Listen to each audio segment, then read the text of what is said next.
we are on to our first session. So this is going to be like a really fluid process. I would like to welcome Karen Craggs-Milne.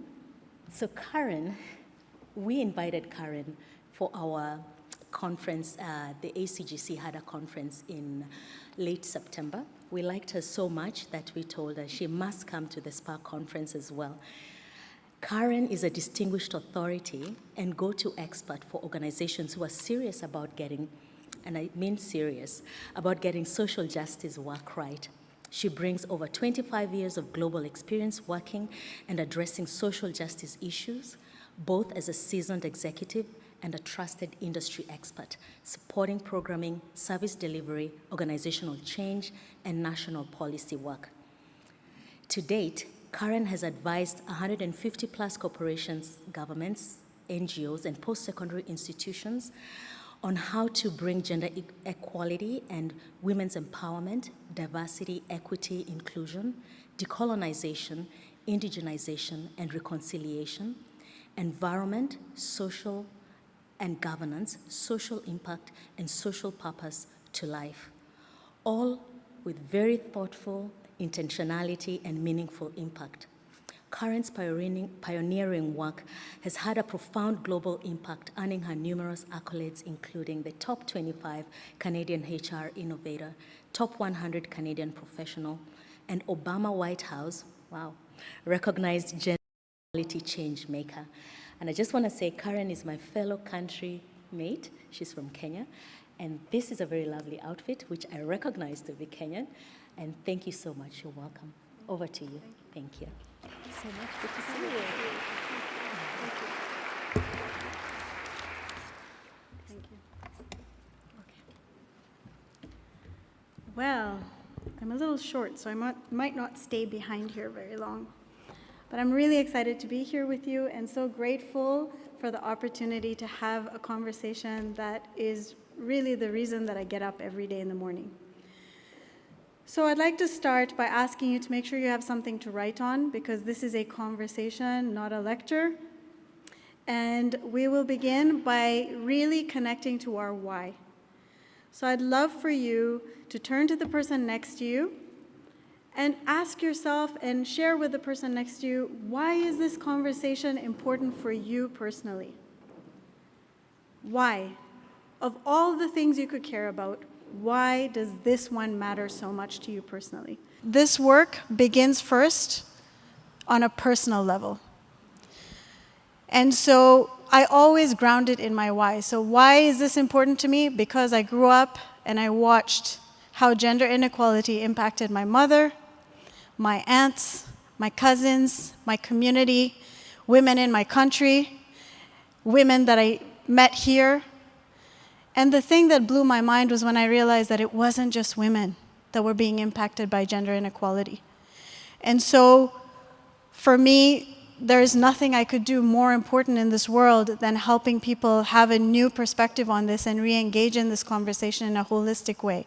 And having done this for more than 20 years, I've worked in NGOs, I've worked with government agencies. I have a lot of productive, constructive conversations and advice for GAC. And I've also worked with corporations. I feel that there are golden threads that run through different sectors, that run through different regions, that run through different types of organizations. And that's what I'm focusing on, is those golden threads that come together in my framework, which is called the Conscious Equality Framework. So the objective for today is to introduce you to that framework, just a brief conversation to give you something that can ground your work and also perhaps open up new areas for action. I'm certified in this work, I teach this work, I train this work, I've done consulting in this work, and so I'm speaking from my own experience, but I am not the expert in any room ever. I am simply a facilitator of conversations and knowledge, and so I'm always looking to hear from you and to learn from you as much as I am sharing my own experience. So what we're going to talk about is the Conscious Equality Framework. And I'm going to introduce, with stories and examples, each of these 4 components. And then I'm going to ask you to do what you just did, which was sit around the table for each section and just check in with each other around how does this piece resonate for you? What examples, what ideas, what actions come up for you as I explain each of these pieces? And the framework, the context for the framework was that I was doing this work. I was traveling around the world. I was going to Africa. I was going to Asia. I was going across North America. And I would ask the question, are you addressing gender inequality? Are you addressing equity issues? Now I also do DEI and decolonization. And every time I ask the question, are you doing this work? People would say, yes, we are. But when I said, let's look at what you're doing, what they meant by it and what they were doing was not consistent. And so I started looking at what are the patterns, what is showing up all the time, and what are the things that are really important that is not showing up in the work. And if we're looking at a really holistic approach to doing this work, how do I bring that together in a way that gives people a roadmap? And so this is my response. Why haven't we made more progress? Because we haven't had a holistic roadmap. And that is what I'm trying to offer in this conversation. So the first piece that I want to talk about is parity. The idea that gender equality is about balance, right?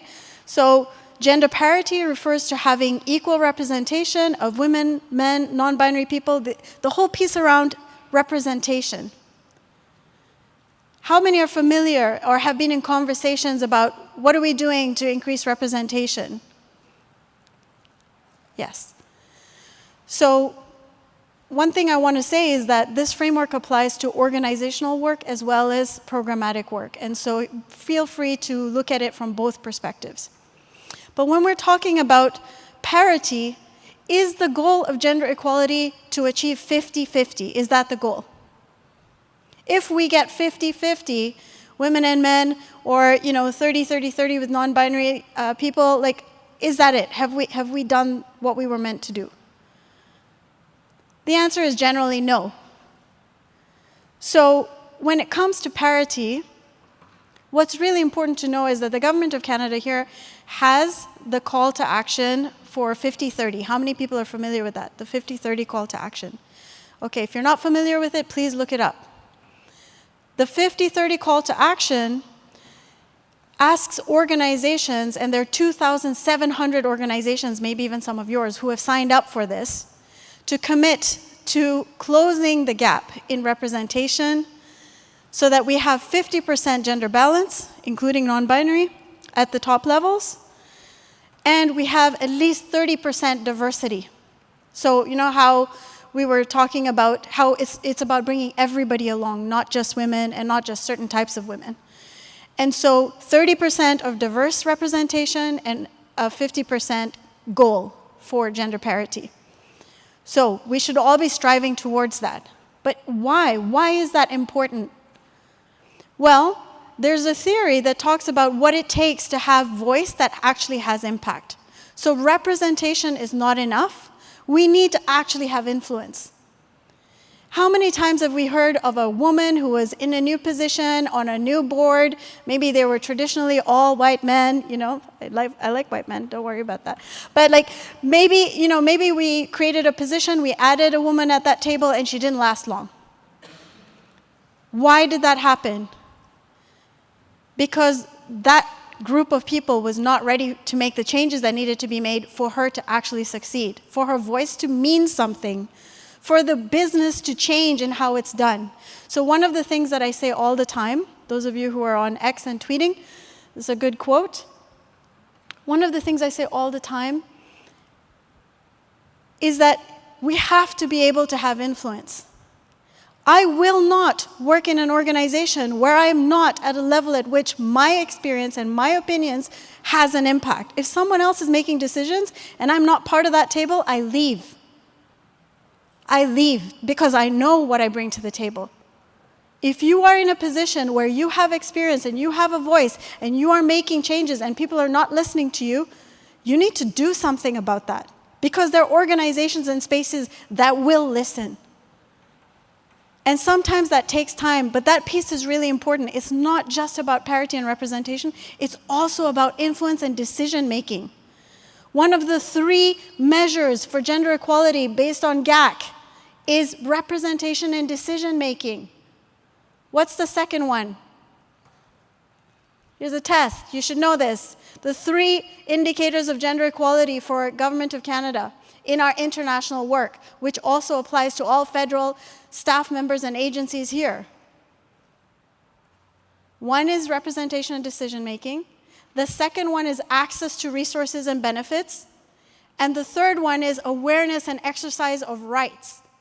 These are 3 buckets. When we talk about gender equality, it's not a fluffy concept. You can measure it based on these 3 elements. And so one of the questions is, what does it take? When we get women in leadership roles and we increase representation, what we know from all the diversity work that happened after George Floyd was murdered is that when you look at organizations, they might say in total, we have a lot more people from diverse backgrounds in our organization. But when you look at where they sit, because I do audits, where do you think they all sit? At the lower ends, where it's part-time jobs, underpaid, they have no influence, they have no voice, they tend to turn around like in the revolving door. So when I say I do this work to make sure that and I work with organizations that are serious, this is what I mean. It's not enough to do window dressing.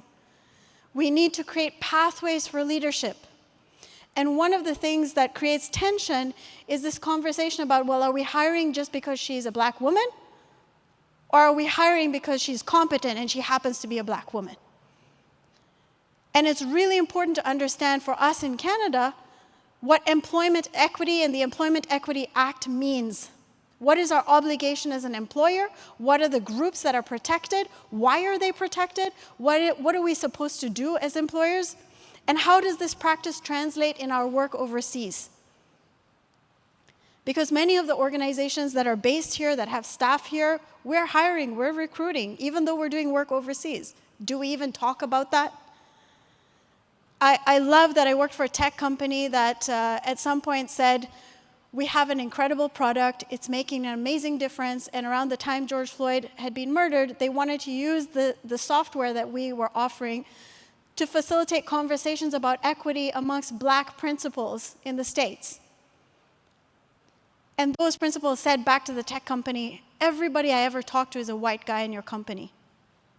What are you doing about representation and impact? How are you walking the talk here as you're asking us to do there? So, how many protected groups are there under the Employment Equity Act? Do we know? There's 4, and there were 2 that were just recently approved. So what do we think some of those groups are? Yes? Indigenous people? People with disabilities? Yeah, racialized persons.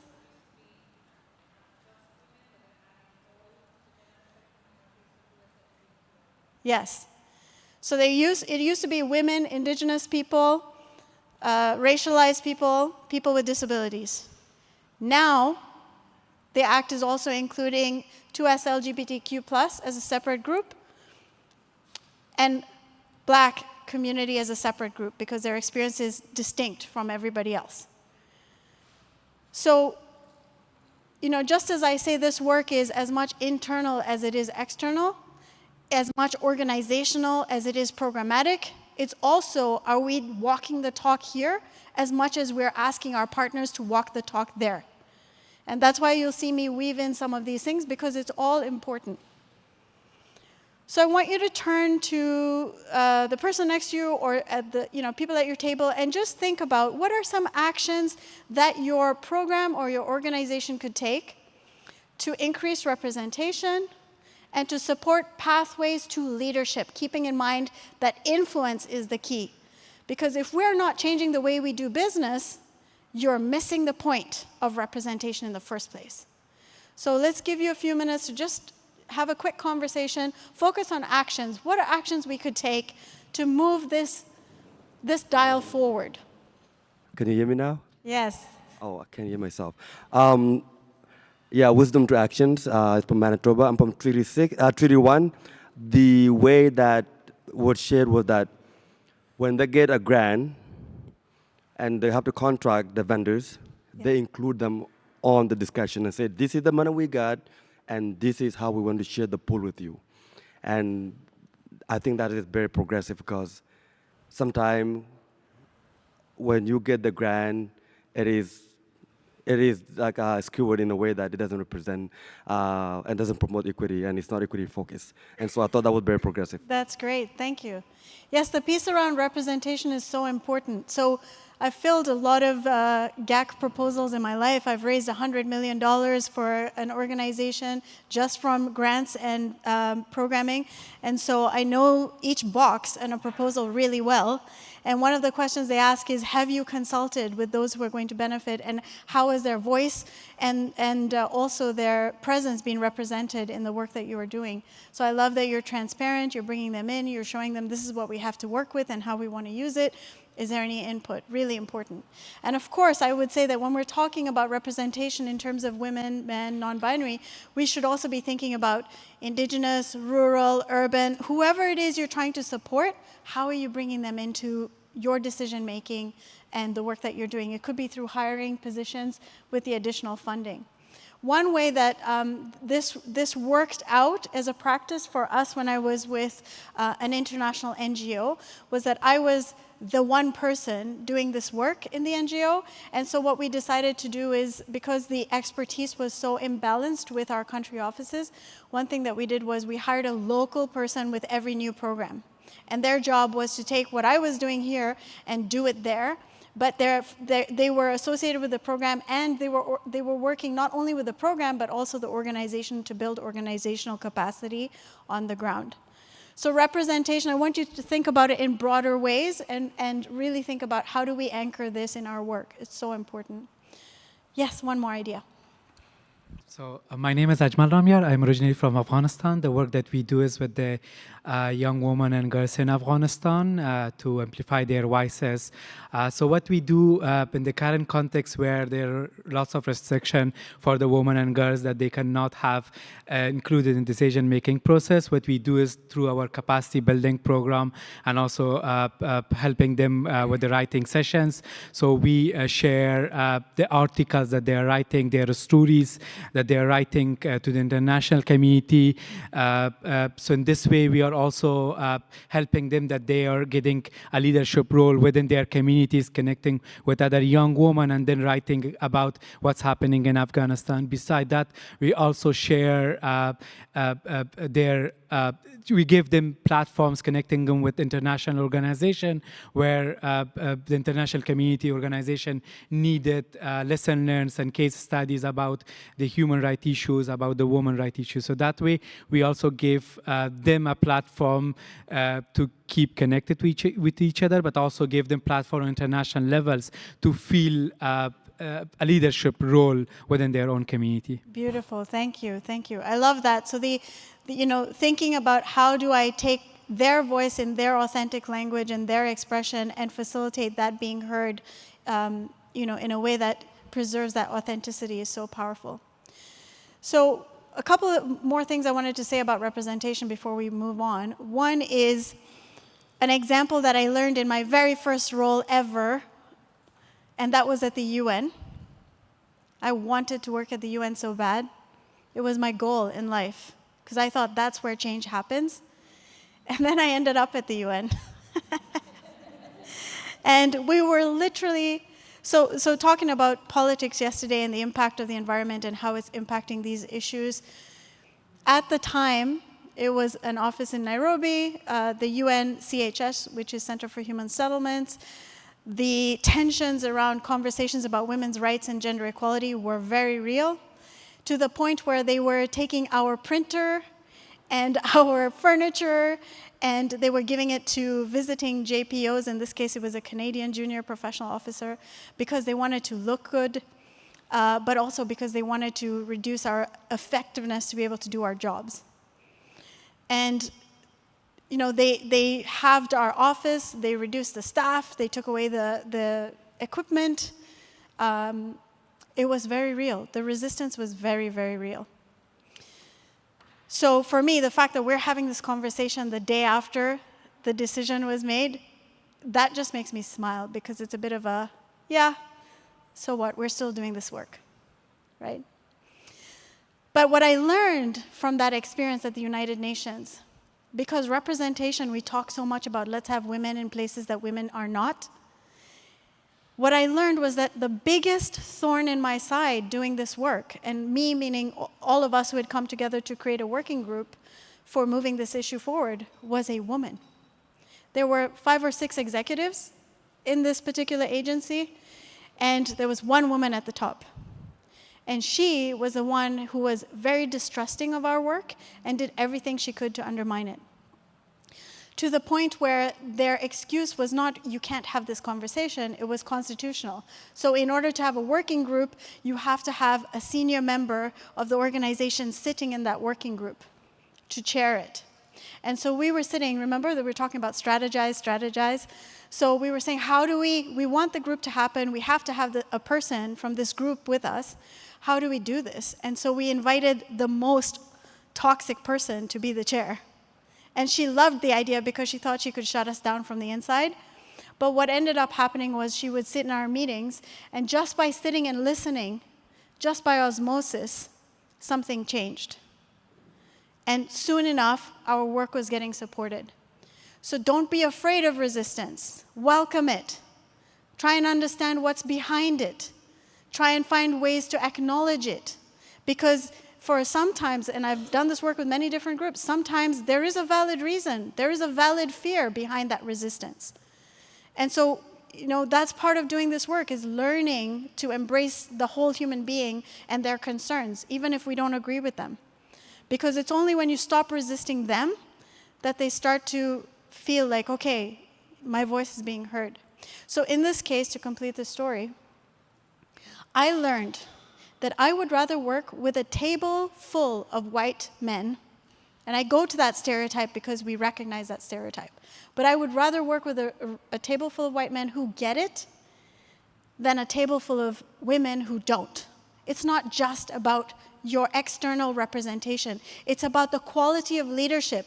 It's about your values and who you are. And I know many incredible men that have opened doors and supported work and provided resources that has changed the work for people.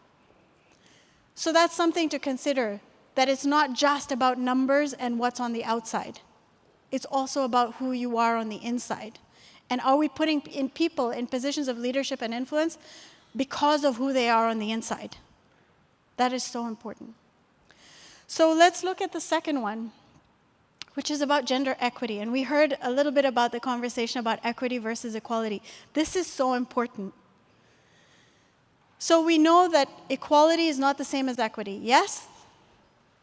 We know that equity is a strategy that leads to equality or equal outcomes, yes? Do we know that equal outcomes is not the same as equitable outcomes? I'm going to repeat that. Equal outcomes is not the same as equitable outcomes. Do we know that? So sometimes doing this work means that I'm not trying to give everybody the same thing. I'm actually trying to give people what they want and what matters to them. That is how we get to equitable outcomes. And gender roles, if you've done gender-based analysis, who's done gender-based analysis? Now we call it GBA+. Okay, so we know from GBA+, if we look at the theory of the way development work has been done from the 60s, 70s, 80s onwards, first we used to say, well, we go into a community and we ask the person in charge and we ask them to speak on behalf of everybody, and generally it's men.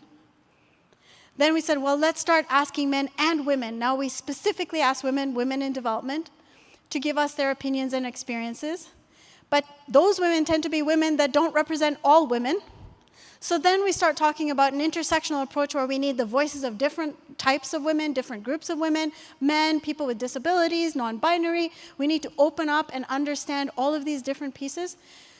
That's where GBA+, intersectionality, equity, these things are interconnected. And a great example of equity not leading to equality, specifically double-clicking on equitable outcomes, was when I did this project in Indonesia. And in this project in Indonesia, I was supporting as an external consultant. We were looking at electrification for a rural village in South Sulawesi. There's like communities along South Sulawesi River. And we were asking the question, because it was an electrification company that was standing to make money from this, and we were doing our social and environmental impact assessment, one of the questions we said is, if we give you electricity through this project, if we facilitate access to electricity, how would you use it? Given gender roles are different for women and men, and responsibilities are different, and the same thing for children in these communities, how would you use the electricity?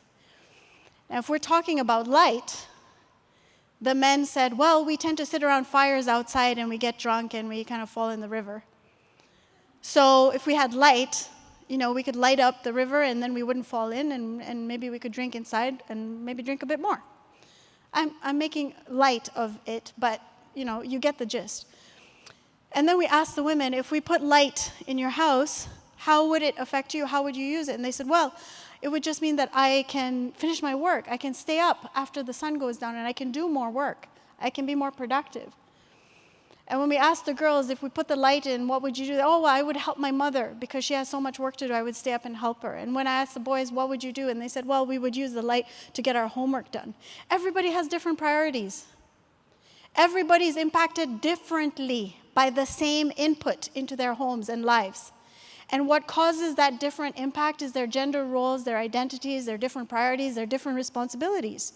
This is why GBA is so important. It's not just about women versus men. It's about understanding how communities are constructed, what those roles are, and what they need differently and in different ways. What are their priorities? And it gets even more complicated when you say, well, if we take the electricity and we give you the option of a plug-in, a socket, what would you plug into that socket? And men say, well, we'll plug in the radio and TV. I don't have to go to the town next door to hear news. And the women say, I'd plug in a stove because those stoves help us cook faster. But when you look at the social issues in those communities, men were dying from alcoholism and being reckless. Women were dying from lung disease from cooking food with cow dung and with sticks inside of huts. And that one introduction of electricity and the power socket was a great example of not only understanding equity, but also the importance of power dynamics. Because when we're dealing with issues of equity and we're trying to increase access to resources, such as you have one plug in the house, the company provided it. If there's one plug in the house, who's going to decide how it's used? If it's a traditional home? Most likely men. Not in every community and not in every household. But definitely there's a power dynamic of who gets to have the final say, who decides. And the people who decide, it's usually what they want and how they want it that gets dealt with. So then we started having conversations about, well, okay, if we had a plug, and either we could provide two plugs, one for you and one for the head of the household, or we could find a way to facilitate negotiation of that access to that plug. Because if we left it to the natural way of doing things, women would never benefit, or rarely benefit, or unequally benefit. Does that make sense? So equity and GBA Plus is critical in this work, particularly when we're doing this work overseas, but I've done it with INAC, looking at indigenous communities here, looking at how economic policy made assumptions about the trajectory for people who are not working, the assumption that the only thing they want is to be employed and go to work. But when we break down those who are not employed and you ask women in indigenous communities, what is your trajectory? What is your goal? And their answer is, I want to stay home with my kids. I want to teach my children traditional ways. I want to continue the practice of learning and teaching my language. That is what's important to them, not going into the workplace just because we think that that's what they need. And once a policy has been passed, so in Canada, we have the Memorandum of Cabinet, and that is kind of like your gate. And so you're supposed to, with every policy initiative, you're supposed to do your assessment. You're supposed to do the GBA+. You're supposed to understand how is this thing we're proposing going to have what they call differential impacts, positive and negative, and you're supposed to plan for it. And only when you've done that due diligence does that policy get taken up past the memorandum to cabinet for cabinet to approve it. I see some nods heading. I know my stuff. That's good. Thank you. But let me tell you that even if you look at just the policies in this country, we have a lot of work to do. We are doing harm just by policies existing and not doing the work to update them, knowing what we know. So for those of you who are kind of like, that is really deep, I'm going to take it back up to the simplest story, which I love to tell. I've done it in villages all over the world. I've done it in boardrooms. I've done it with anyone you can think of. Equity is a mom or dad walking home. They open the door. They have 2 children. There's 1 orange. They're fighting over the orange. 1 orange. 2 kids fighting over the orange. The parent says, they'll figure it out. They go do their thing. They come back. The kids are still fighting. So the parent grabs the orange. What do? They cut it in half. 2 of you, 1 orange. There you go. Solve the problem. How hard was that? And now the kids are mad at the parent. More mad at the parent than they were before. Why?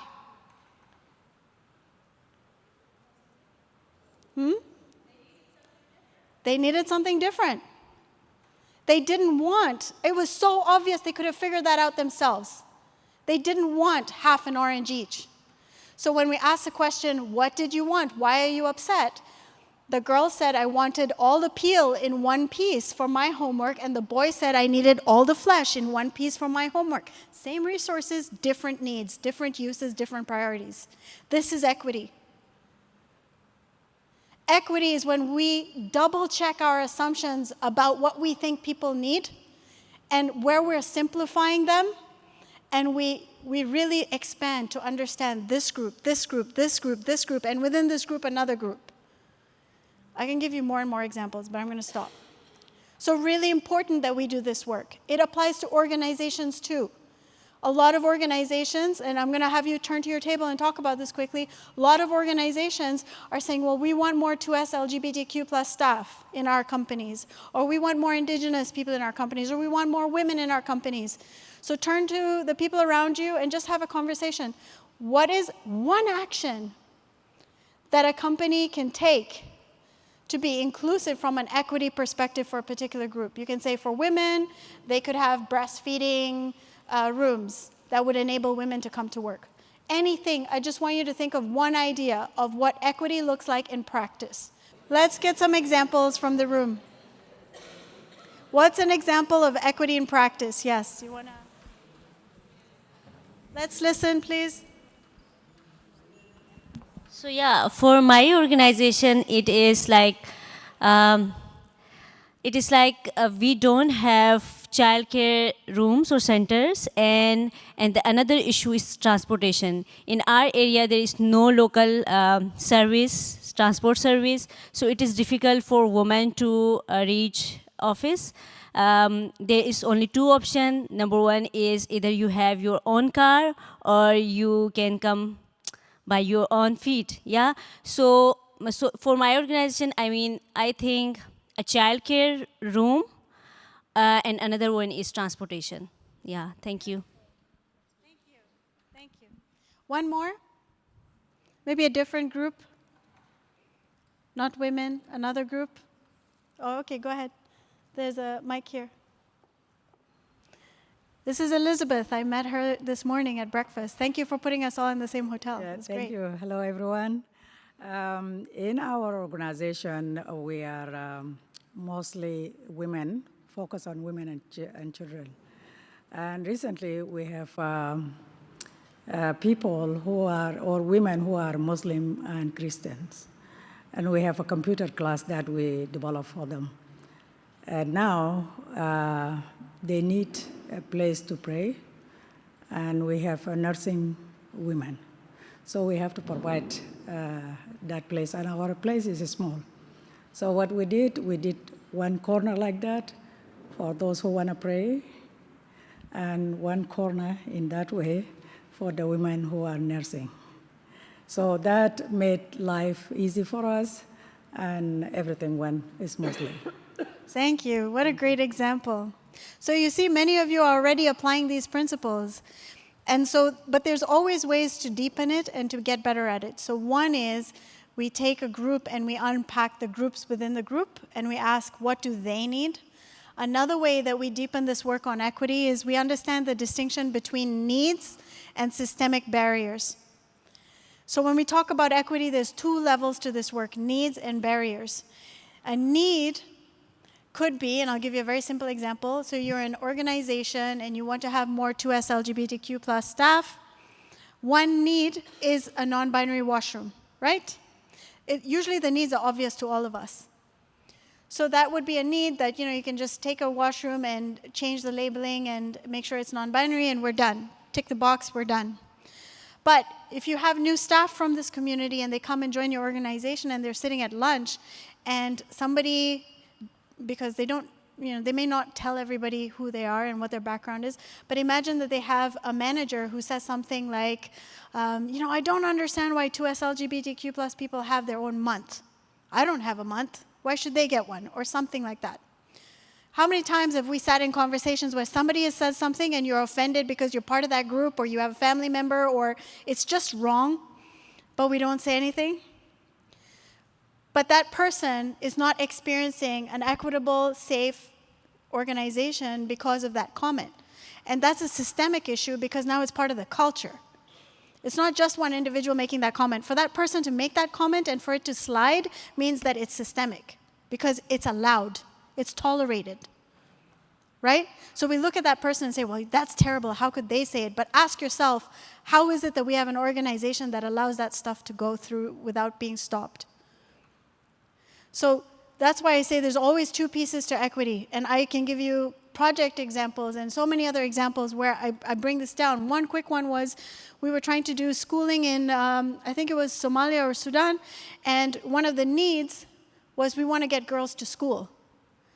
But girls have work to do, so we start class later so that the girls can get to, they do their things and then they get to school later. But then a systemic issue, because even when we addressed that, they weren't coming to school. The systemic issue was twofold. One, the parents were saying, we don't believe in education. Well, it doesn't matter what you put in the school. If they don't believe in education, it's not happening.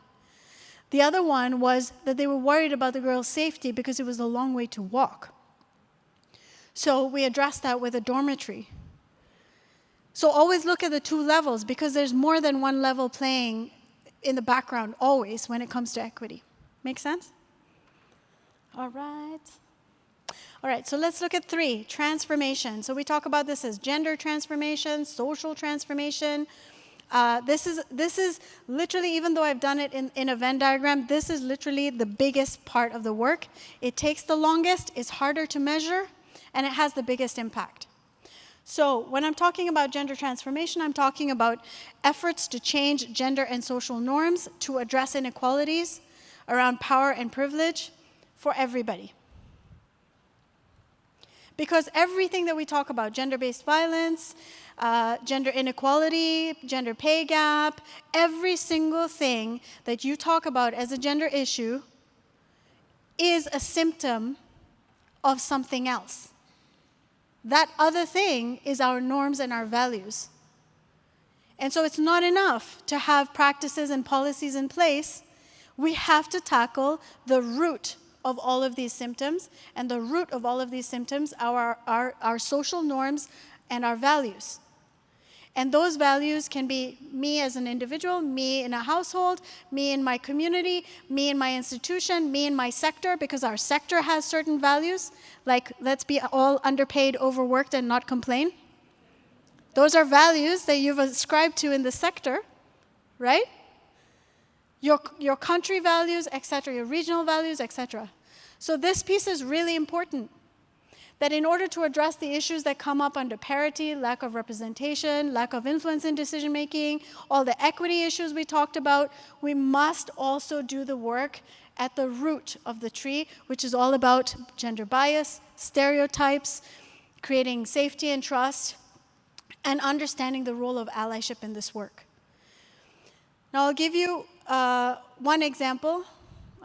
Maybe I'll give you more than one, but the one I'm thinking of is Ghana.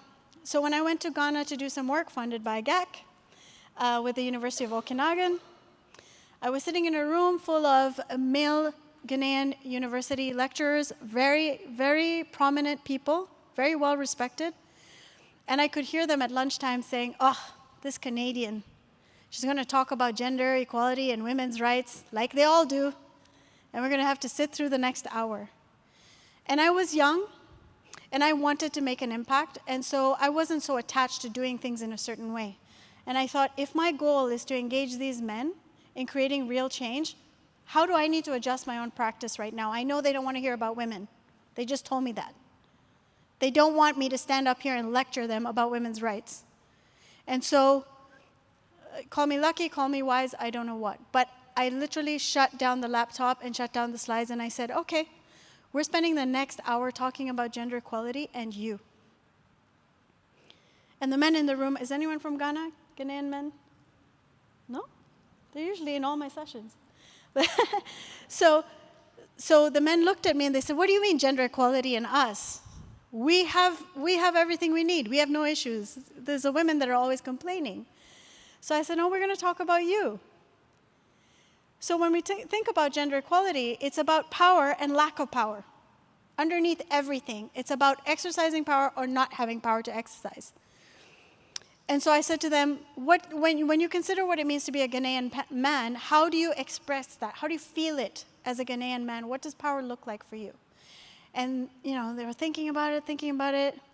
They're like, okay, I get to decide what we're eating. I get to do the shopping. I get to decide how many rooms our house has. I get to decide how many times sex I can have in a week. I get to decide how many wives I can have. They're so clear on their power as a man, because being a man in that context has power. Everybody knows it. Now I said, with power comes a cost. So what does it cost you to have that power? And they looked baffled. They'd never thought about it. They'd exercised that power. It was natural to them. They'd never thought about the cost of that power. I'm going to ask you in a moment, what does your power cost you? Not just men. You could be a white person. You could be a woman. You could be whatever it is you are. You have power. What does that power cost you? And so, they were lost for words. And I said, we're not moving. We're not having lunch until somebody speaks. So they started thinking harder. And then eventually somebody stood up. It was a young guy in the group. And he said, do you see my suit? I said, yes, you look very good, like all of you men. And he said, look at my shoes. And he lifted the back of his shoe, and he had holes in his feet under the shoe. And so everybody was laughing. It was so funny that this good-looking man in a nice suit had holes on his feet, on his shoes. And I said, so tell me what you're thinking. How are you connecting the dots?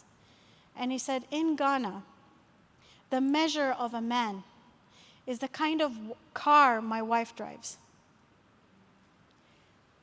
And he said, my wife drives a BMW.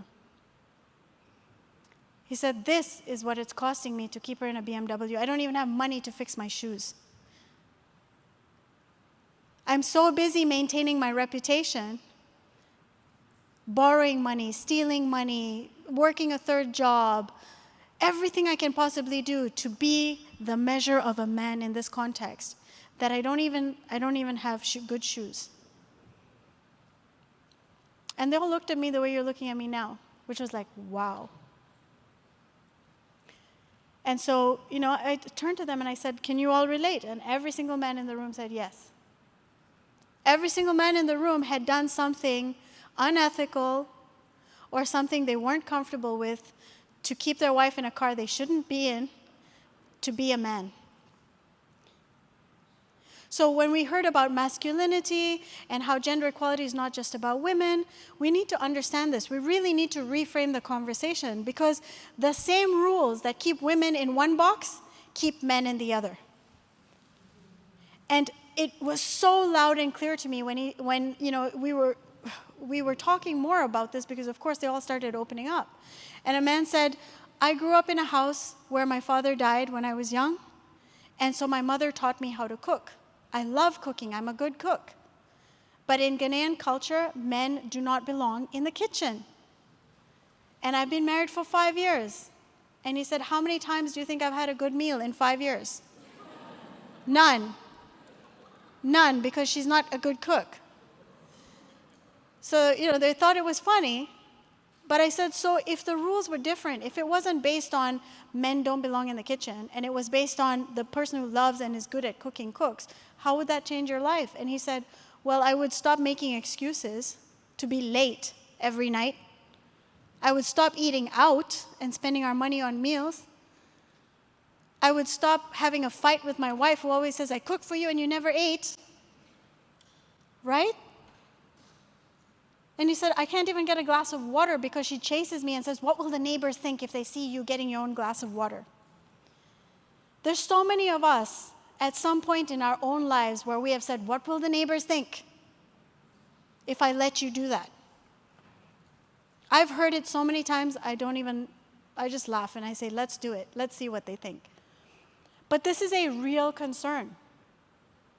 So in this case, they understood that if we change the rules of the game, and it wasn't about putting my wife in a car I can't afford, and it wasn't about being a man in a box, equality would give them the freedom for him to cook. That had nothing to do with his wife. I wasn't instrumentalizing him. I talk about this all the time. We instrumentalize men. Instrumentalizing men means I say, you should care about my rights. You should care about gender equality because I'm getting hurt. Human psychology tells us that that's not how change works. If I don't know what's in it for me, I don't want to hear it. So how do we change the conversation so that we're meeting people in their realities, in their world, in their domains, with their concerns, and we're explaining or helping them see why this is relevant for them, how this is suppressing them, how this is holding back things for them. Because I tell you, after that session, I had a room full of Ghanaian men who are all feminists. Okay? And one of the things that he said to me, the leader of the group, it was kind of funny because he said, so you're a Canadian? What do you think about the fact that I have 5 wives? As if I was a moral police. Because he expected it and he's been receiving it from all the guests that went into his country for years. And I said to him, my husband can't handle 1. I don't know how you're doing 5. But good on you. Maybe you can call him and tell him something. Okay? And the trust that it built for me to just see him as a human being and not impose my cultural views and my standard of what's right and wrong, the work we did together after that, because I was humble, was massive. Right? So this is what I mean when I say stereotypes and biases. We can do all the trainings we want. You can sit in a room and do a training with me, and I've done lots of them. It's not about the training. It's not about the definitions of the concepts. It's not about the checklist. It's about genuinely having time to reflect. And I had this conversation in a Canadian NGO here. And I told the story of Ghana.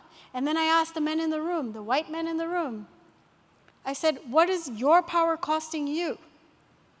And again, they looked at me like, I don't know, that sounded like a good story, but I have no idea. Until finally the CEO stood up and he said, I hate winter because I have a back injury and I have to shovel snow. I'm the guy in the house. I got to shovel the snow. And he said, my wife tells me every year, your injury is going to get worse. Let me help you. And he said, I say no, because what will the neighbors think? Okay? So we do this here in our homes as much as this happens anywhere else. But this is the work about transformation. It's really, living this work from the inside out, sharing stories, creating spaces. I did a maternal child health project in Tanzania where women were dropping like flies from childbirth. Their kids were dying more than you can imagine in frequency, and the women were suffering and dying. And you had all these project people coming into the communities and talking, taking data and treating them like things instead of people. And then I had a focus group with a group of men, and I said, do you love your wife? They all looked at me. They'd never, ever talked about love. And the guy said, yes, I love my wife. I said, do you love her enough to carry that water bucket on her head that she carries until the day she's literally bleeding and giving birth to the baby, and she's still carrying the water because that's what women do? Do you love her enough to take that water off her head and do it so that she can rest and you don't lose her and the baby? And he said, you know, I lost 2 wives because I didn't do that, because I was worried about what others think. We want equality. We need to start treating people on a whole different level. We need to have these conversations like we care about them. We've turned this whole project of international development into tools and checklists, and we forget that we're human beings. That conversation about love opened up a whole new level of collaboration between women and men in that community. So, just I'm going to move to the next one because this is also a profound one, and then we're going to have time for discussion at your tables. So this is the last piece, which I don't often hear and which is very important for me in my work. I've seen it too many times to not talk about this, and that is doing no harm. So we talked about representation and pathways to influence and decision making. We talked about equity and how everybody has different needs and different barriers that we need to support and address. We talked about, the norms and values and the boxes that people are stuck in. I know somebody here is from Colombia. You know that in Colombia, it's not women that are dying, it's men that are dying at a younger age. It's not always about women. Men are dying at a younger age in Colombia. Why? Why are they dying at a younger age? Violence. Yeah. Because of machismo. In order to be a guy in Colombia, you have to join a gang, you have to be violent, you have to have risky behavior, you have to prove yourself. If we don't change that conversation, how are we going to change other conversations? Now, when we're talking about doing no harm, this is huge. If you remember nothing else, please remember this. Good intentions are not enough. We as change makers, whether you sit on a desk here, or whether you go into a community overseas, or whether you're just a receptionist at the NGO, and I don't mean just because it's an important job, when you are part of this machine called being change agents, you are responsible for the change that you initiate. And because change is about power, it is inherently conflict-oriented. There will always be conflict when we do this work. There will always be somebody pissed off with us. There will always be people who are uncomfortable. You will always be challenging status quo. And we need to start getting comfortable with that and finding ways to not disconnect or judge or, sideline people. One example of doing no harm was when I joined that tech company, and the CEO, who's an amazing person. I truly respect and care for this person. His name is Dave. He's white. He's tall, like all Dave white tall guys in the top leadership levels. He truly, truly cares about this work. And he said to me, Karen, we've created this position. We've gone through a really rigorous process. We brought you into the company. You are now leading this work. I want to make my stamp. I want to make sure we're doing the right thing. And I want to tell everybody, and he did, either you're on board or you're out. We sell technology, but if you don't believe in human rights and anti-racism and DEI, you're out. I don't want you in my company. And I had to go back to him and say, what you did without talking to me hurt our cause. Because you should be able to run a tech company where people have different points of view, where people vote for different parties, where people have different philosophies, and we can still do the work, and we can also do the work around decolonization, DEI, and everything. Is the goal really for all of us to like brainwash everybody? So what he did led to people leaving. Because they said, I don't want to work for a company where my CEO is telling me how to think. Good intentions come with responsibility. How does this apply in the field? We worked in a microfinance project in Africa. In that project, we asked women and men, what do you want? And they said, we would love for women to earn more income. $100 a month would be great. We put together village and savings loans. We did microfinance programming. The money came in. It was working. The CEDA reports show, at the time it was CEDA, the CEDA reports show that 90% of the households we were working with had increase in income. So for all measures, because of our indicators, for all measures we were successful. But when we went into the community and asked the men, how was the project, how's it going? They said, we love you guys. We have more money, our family's better off, it's great. And then we went and talked to the women. And we asked the women, how are you guys? What do you think that these ladies, what do you think they said?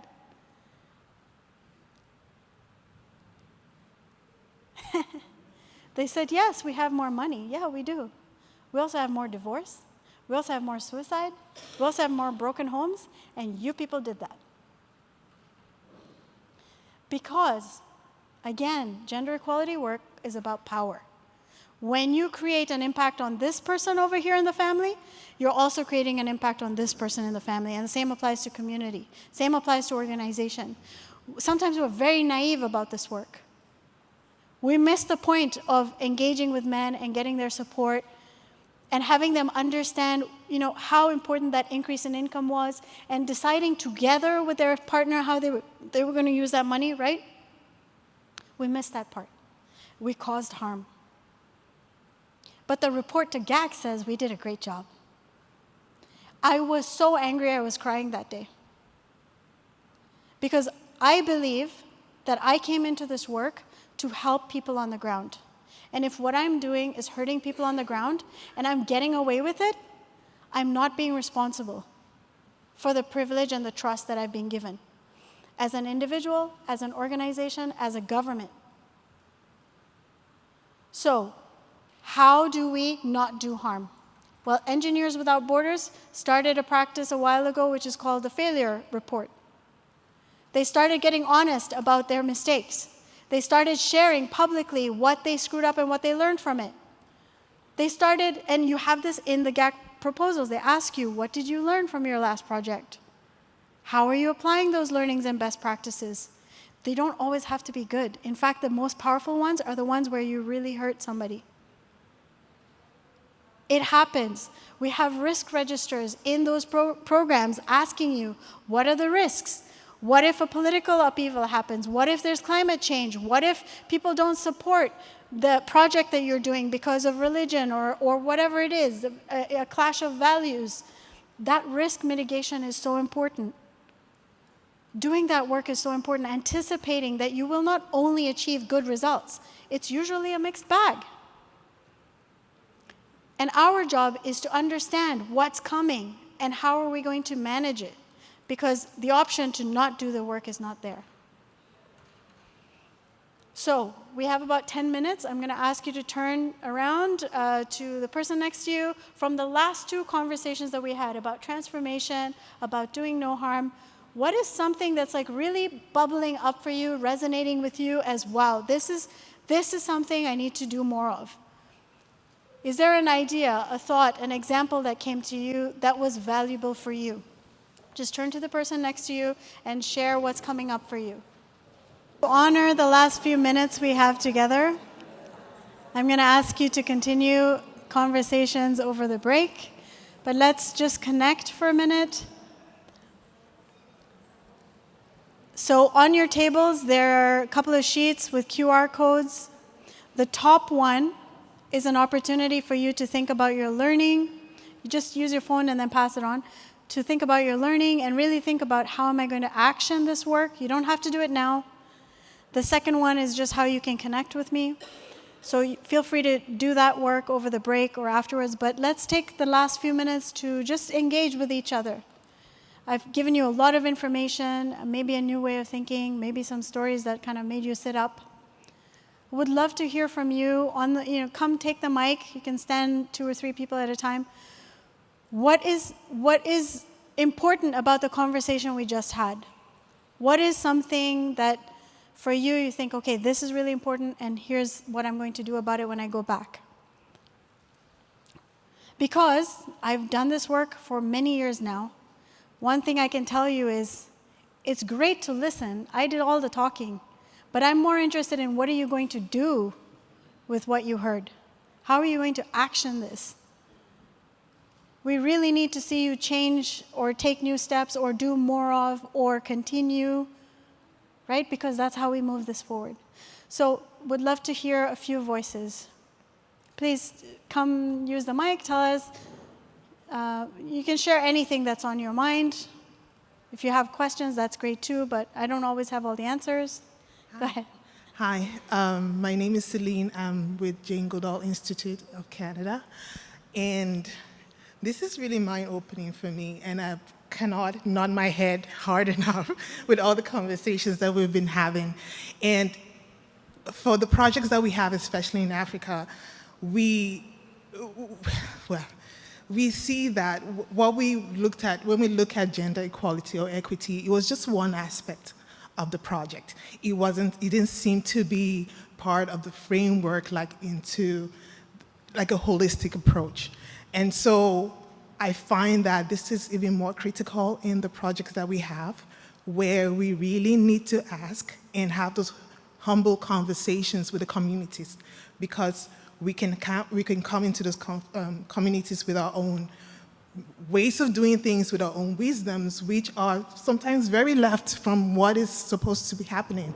And now it makes me think about all the reports that we write and say, this is a success story, and maybe it's really not. So I've been challenged, I would say, and it's really a great conversation that we're having today. Thank you. I'm really glad that you're connecting the dots with your work already. So powerful. Yes, thank you so much. Virginia Thomas from Susila Dharma, Canada. I want to say thank you very much. And what's coming up for me is the idea of a harm or a do no harm audit. Sometimes we set these indicators for ourselves, and you're giving the example so beautifully of, oh, let's increase incomes. And when we look at the end of the day at the increased burden on women, the exhaustion, women lying down and simply dying in countries where I've seen because they're up at 4 o'clock in the morning and they're not sleeping until midnight. And so digging a little deeper, doing a do no harm audit on some of our projects to really investigate the deeper levels, dig a little bit deeper into what's really going on for the people we wanted to help. Thank you so much. That's amazing. I love that idea. Everyone can do that. Just what did we miss? What did we not ask? Because what you ask decides what you learn about, right? So beautiful. 1 or 2 more? Yes, please come to the mic. There's one here. Hi, yeah, it's hi. So, I agree with you, to achieve gender equality, I mean, it is important to engage men as well. For instance, when I was working with Aha Road Support Program as gender specialist, there was an activity, gender pair. Jennifer knows that. When we engage men in the training, the impact was different. Aha Road Support Program is working since 40 years in Gilgit-Baltistan, and we were mobilizing women about women's rights. But the impact we found after engaging gender pairs, if I say gender pair, it means the siblings or the spouse. We invite them in a training, and we engage them, and we train them about how we can achieve gender equality in our households, and how we can contribute gender equality by contributing in households. So that has an impact, and it is important to engage men in gender equality. And the important thing is to make them realize that gender equality is not only benefiting women, but men as well. And patriarchy is insane for men as well as for women, but it's worse for women, yeah, but it is not equally, but it is impacting men as well. So this is my takeaway, and I think I need to contribute more in this by engaging men. Yeah, thank you. Beautiful, thank you. One of the things we hear often is, you can't give more resources to men, they already have all the resources. But it's about how are you using those resources to support women. One of the projects that I did in Yellowknife was around women's rights. And, you know, the Status of Women Council had said to me, we're picketing, we're doing this, we're raising awareness. The violations against women are continuing. The violence against women is continuing. What are we missing? And I said, well, who's doing the violence? Men. What is the history of these men? They grew up in residential schools. They're living with trauma. They went through their own harm, and they were not given the opportunity to heal. So what do hurt people do? They hurt other people. They get addicted. They become dysfunctional in society because they have no way of dealing with their pains. You want to heal a family? You don't just heal the women. You heal yourself and you heal people around you. It changed the way they started engaging in that work. And that's how we create movement. Yes? You can pull it down or take it off. Yeah. My name is Zufa. I'm from Tanzania, organization called Community Forest Member, and we are here with our partner, Community Forest International. I'm very delighted being here and sharing what with you, what we are learning from our region. But one thing that I love most, and what we have learned today, we have two projects. The first, the phased out project, we noticed that we made certain mistakes, that we could not engage men from the start. So we failed into some extent. But since we had this new project, the best approach that we used, we engage men and religious people so that we can interact directly and easily with community. And for that, we manage having a positive impact to that community. But right now, on to do no harm, that I have learned that we have increased the burden to women. That this community, women, they were not engaging into any economic developments. They were just housed, taking care of the wives and men. And now, with our projects that we are dealing on engaging women, Zanzibarian women into leaderships and on climate smart adaptation, that means that women now are going to farm. Now they engage into agroforestry, now they are into mangrove restoration and into some enterprise and enterprise economic engagement. So now I feel like women now, we have increased work on what they had before, but now they have to earn a living and support a family. So I think instead of this woman we help her, yes, now she can earn a living and share it with the family. But I see, from what we have seen right now, I think we are going to create another burden in them, that they have to go to work for the farming, they have to sell the product that they have to get from the agroforest. But what about the family care? Still there, it's there. So we added something into them. So if you added something into them, the men, of course, they are supporting, but I don't think if they are going to support like the mother nature and the mother nurturing the way they can nurture. So she has to make sure that now this is opportunity. I need to show that I can take care of it and earn a living, but at the same time, when they come back home, the house chores are still waiting for them. You should see my sink, and I'm here. Yeah. So thank you very much. I'll we take appreciate one it. more thought. Thank you so much. One more, and then we'll wrap up. What I wanted to say is, and this is true in Canada as much as it is overseas as well. So when we help women earn more income and men are earning income, we think that together they'll make better decisions. But what tends to happen is the men say, oh, your mother's earning income, she can buy your shoes. She can pay your school fees. She can take you to hospital. So the money he used to spend on it is now disposable income for him. And either he's spending it on something that he wants, or he's working less and bringing less in the house. And that is not equality. That is not what this work was all about. So this piece about understanding, if you had more money, how would you work as a unit, as a family? Who would make the decisions? How would you decide to spend, who's responsible for what? That needs to be part of our understanding of anticipated outcomes, right? We don't leave it to them, because otherwise it always goes the way it's always been. One last comment, please. Yes. So there was lots of important parts that discussed. So one of the issues that we have to think of, like when it comes to the gender equality, and also when it comes to the issues of do not harm. So we should think of like long-term sustainability and long-term impact, because most of the time when the organizations or when we fail in such scenarios, it's because we are thinking of more temporary changes rather than thinking of like long-term impacts and sustainability. So we should also think of continuous monitoring, evaluation, and also supporting policies that help and support gender equalities, and also having clear action steps to ignore and avoid gender biases. Thank you. I like that you have notes. You're like, all right. Well, thank you so much for the true privilege of standing up here, for the people who invited me and trusted me. Thank you for listening. Thank you for participating. This is going to sink in over days. You're going to start seeing and thinking about things, ruminating. So don't feel like the conversation ends now. It is a new way of thinking, a new way of seeing the world. Apply it to yourself.